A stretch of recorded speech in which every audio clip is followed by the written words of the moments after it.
하나님 하시는 일이 정당해 보이지 않는다고요? 하나님의 일들이, 하나님 하시는 일이 불공평해 보인다고요? 어떤 분들은 엄청 착하게 살았는데 오히려 악한 자들한테 당하고 악한 자들이 떵떵거리며 산다고요? 하나님 하시는 일이 특별히 이유나 목적이 없어 보인다고요? 그냥 막 하시는 것처럼 보인다고요?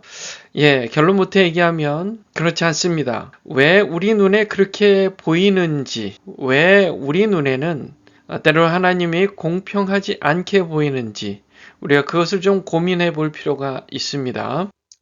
그러면 하나님께서 불법을 행하는 자들에게 그 범죄에 대한 대가로 처벌, 형벌을 내리시는 것이 잘 이해가 안 된다는 말로 또 해석이 될 수가 있습니다. 자, 그러면 불법이라는 게 뭐냐는 거예요. 범죄라는 게 뭐냐는 거예요. 자, 오늘 이 본문 말씀에 보면요. 노아, 다니엘, 욥이라는 사람이 나와요. 이 사람들은 불법을 행하지 않았다는 거예요. 그럼 이 사람들의 공통점을 본다면 불법을 행하지 않는 게 뭔지, 불법을 행하는 게 뭔지를 우리가 볼 수가 있잖아요. 인자야, 가령 어떤 나라가 불법을 행하여 내게 범죄함으로 내가 손을 그 위에 펴서 그 의지하는 양식을 끊어 기근을 내려 사람과 짐승을 그 나라에서 끊는다 하자. 자, 이 말이 뭐냐면 하나님 보시기에 범죄하는 그들에게 범죄의 대가로 그들이 먹을 양식을 끊는 거예요. 기근을 내려서 사람도 죽고 짐승도 다 죽어서 그 나라가 끊어진다고 해요. 그런데 거기에 사는 사람 중에 노아, 다니엘, 욥 이 세 사람이 거기에 있을지라도 거기에 있어요. 그러면 우리가 상식적으로 생각한다면 그들도 죽어야 되죠. 기근을 내려서 사람들이 죽는 것, 먹을 게 없어서 죽는 것은 당연한 거예요. 그러면 노아, 다니엘, 욥도 사람이니까 먹을 게 없으니까 죽어야 되는데 그들은 자기의 공의로 자기의 생명만을 건지게 된다는 겁니다. 나 주 여호와의 말이니라 하면서 도장을 꽝 찍어주시는 거예요. 그러면 노아, 다니엘, 욥의 이 세 사람의 공통점 그게 뭐였냐면요. 한마디로 신본주의자, 반대말은 인본주의자입니다. 신본주의는요. 옳고 그름의 기준이 하나님께 있다고 믿는 사람들이에요. 그런데 인본주의자들은요. 옳고 그름의 기준이 사람에게 있다고 생각하는 거예요. 예를 들어 볼까요? 내 기준에 내 생각에는 저 사람 저렇게 착하게 사는데 저 정도면은 굉장히 의로운 사람 아니야? 사람들 막 잘 도와주고 또 거짓말도 안 하고 나쁜 짓을 할 사람이 아니야 라고 얘기를 하는데 그것만 가지고 하나님의 기준에서 공의에 해당하느냐 하는 것은 그거는 알 수가 없는 거예요. 왜요? 그 사람의 마음 가운데에 정말 신본주의가 있냐는 거예요. 내가 생각하기에 나는 이 정도로 내가 정말 충분히 선하게 행했으니까 나는 신처럼 의로운 존재야 라고 얘기하고 있다면 그 사람은 인본주의자인 거예요. 그런데 나는 내가 이렇게까지 아무리 사람들 앞에 친절을 베풀고 내가 정말 엄청 희생하고 정말 사람들한테 착하게 대하고 정말 법이 없어도 살 사람이지만 나는 하나님처럼 도무지 의로워질 수 없는 인간에 불과해 라고 생각하는 사람이어야 실제로 신본주의자라는 거예요. 그 사람이 오히려 하나님의 기준을 따라 자기는 의롭지 않으니 죄인이니 하나님 아니고서는 저는 못 삽니다 라고 믿는 사람이에요. 그 사람이 오히려 자기의 공의로 자기의 생명을 건질 수 있는 사람이었다는 거예요. 노아, 다니엘, 욥 공통적으로 그랬던 거예요. 노아는 어땠어요? 그 당시에 홍수라는 게 없었어요. 비라는 게 없었습니다. 그런데 하나님의 말씀만 듣고 그것을 위해서 120년 동안에 방주를 지었잖아요. 그것도 산 위에. 바닷가도 아니고요. 사람들이 미쳤다고 했죠. 그렇지만 노아는 하나님이 원하시니까 나는 그게 옳다고 생각해. 이게 바로 신본주의예요. 다니엘 어땠습니까? 하나님을 부인하면 살려줄게. 그런데 다니엘은 나는 당신들이 아무리 날 죽이려고 해도 상관없어. 내가 지금 죽고 사는 게 이게 내가 결정할 일이 아니야. 내 생명은 오직 하나님께 있어 하고 하나님께 모든 것을 맡기고 하나님을 부인하지 않았어요. 그랬더니 사자굴에 들어갔잖아요. 하나님께서 그 정말 굶주린 집채만한 그 사자 굴 속에서 사자들이 온순해져서 이 다니엘이 살아났잖아요. 욥은 어땠습니까? 그가 엄청난 고난 가운데 있었지만 그는 결코 하나님을 원망하지 않았죠. 그의 입술로 하나님을 원망하는 말을 하지 않았어요. 오히려 새 친구들을 다독여주고 새 친구들에게 격려해주고 위로해주는 그런 모습을 보였어요.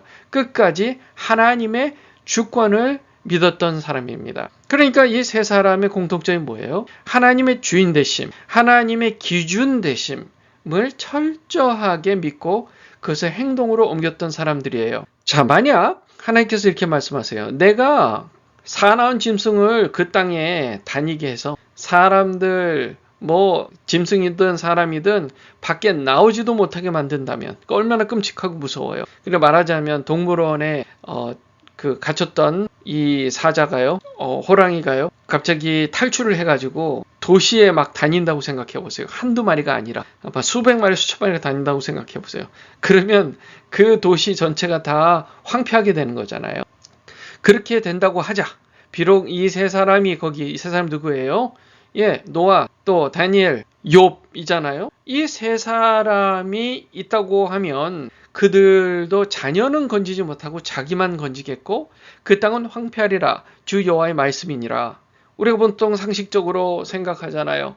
의로운 자, 하나님께서 구원한 자는 혹시 내가 잘 믿으니까 내 자녀들도 당연히 구원을 받겠지? 라는 생각을 기대는 할 수 있지만 그렇게 믿는다는 것은 그것은 끝 인간적인 내 기준으로 생각하는 거잖아요. 그것도 일종의 인본주의입니다. 하나님이 지금 얘기하고 있는 거예요. 그들의 공통점은 신본주의다.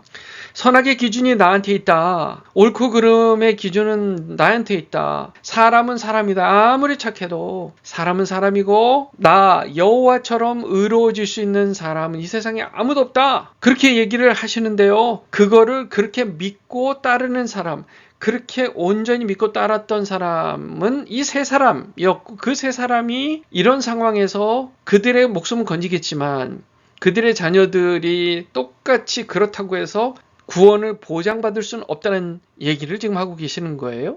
이번에는 칼입니다. 칼을 들고 설치는 악한 아주 잔인한 그런 군대가 다니면서 눈에 보이는 데를 다 죽인다고 생각해 보세요. 그 사람이든 짐승이든 보이는 데를 다 잡아쳐 죽인다고 생각해 보십시오. 비록 이 세 사람이 거기 있을지라도 그 의인 세 사람이 있다면 그 사람들은 하나님께서 그들을 건지신다는 겁니다. 그러나 그들의 자녀들이 생명을 보장받는다는 것은 아니다 라고 지금 또 얘기하신 거고요.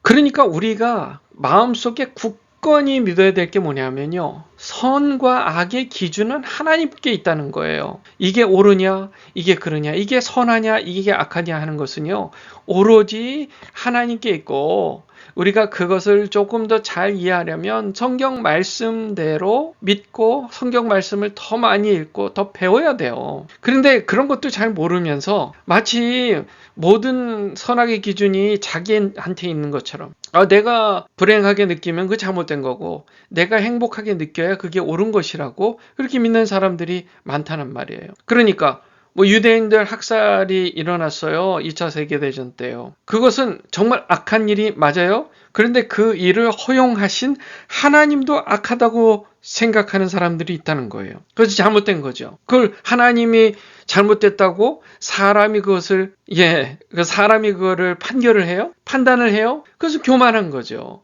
그게 인본주의입니다. 자, 이 세상은 아무리 착해 보여도 모든 사람이 죄를 범하였음에 하나님의 영광에 이르지 못하더니 이 세상의 누구도 선악의 기준이 될 수가 없어요. 그리스도 예수 안에 있는 속량으로 말미암아 하나님의 은혜로 값없이 의롭다 하심을 얻는 자 되었느니라. 우리는 본질적으로 불의한 사람들, 존재들이란 말이에요. 그런데 예수 믿고 구원받아서 그리스도, 하나님의 아들 독생자 예수님의 의가 우리에게 전가되면서, 그래, 너희들은 본질적으로 악하지만 내 아들 예수의 의를 전가받았으니까 의롭다고 쳐주는 거야 하고 은혜로 값없이 의롭다 하심을 얻게 하신 거예요. 그러니까 우리 선악의 기준은 하나님께 있고 그것을 믿기 위해서는 그것을 받아들여야 되는 거예요. 주여, 제가 기준이 아니라 하나님이 기준입니다. 저는 결코 스스로 의로워질 수 없습니다. 이것을 받아들여야 그래서 내가 예수 그리스도가 필요하구나 하는 거예요. 예수 안에 있는 그 속량이 나에게 필요하구나. 그것이 없으면 난 도무지 하나님 앞에 의로워질 수 없는 존재구나. 아무리 선하고 착한 일을 해도 내 스스로 나를 선하게 할 수 없는 것이구나 라는 것을 여러분 깊이 깨달아 하시고 하나님 앞에 겸손하게 내가 붙들 것은 예수 십자가밖에 없다 라고 고백하는 오늘의 하루의 삶, 또 내일의 삶이 되시기를 주님의 이름으로 축원합니다.